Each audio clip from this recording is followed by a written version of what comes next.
From crisis to the kitchen. Today, one of the lost boys of Sudan will be speaking at several Sacramento area schools.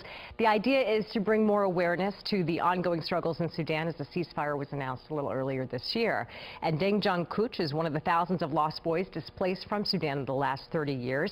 And he helped found the California-based nonprofit Impact a Village and is joining us to talk a little bit more about Sudan's struggles and also a really great recipe, which Lisa Wade, who co-founded the group with him, will actually be cooking. So why don't we just start with you, Deng, but you were only 6 years old when this time that we refer to as the Lost Boys was going on. So 6 years old and displaced with thousands of other boys and basically marching for some sort of freedom. Yeah, we were looking for escaping from the war-torn country of South Sudan.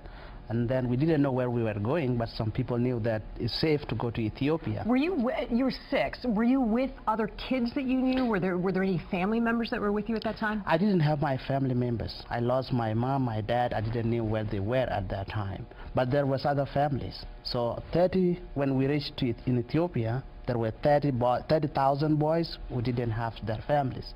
But there's other kids and there's other families. Yeah.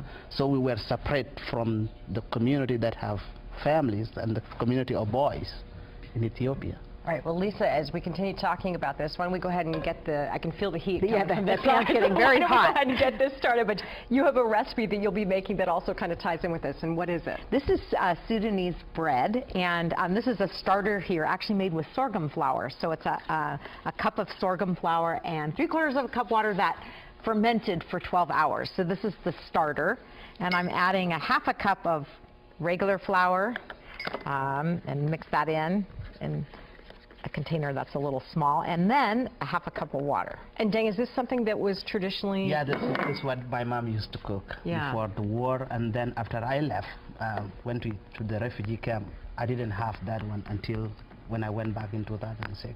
And how many years was that? I was away for 18 years. 18 years. So when you talk to kids, it's hard for these kids to imagine minor discomforts in their lives here. Yeah. The things that kids here worry about are nothing compared to what you had to endure even as a 6-year-old boy. So what stands out with them? What are they always amazed by as you tell your story? What I want them to get out is to let them know that this country has so huge opportunities that they can tap into it and make the world better. And think about South Sudan too, and think about other countries.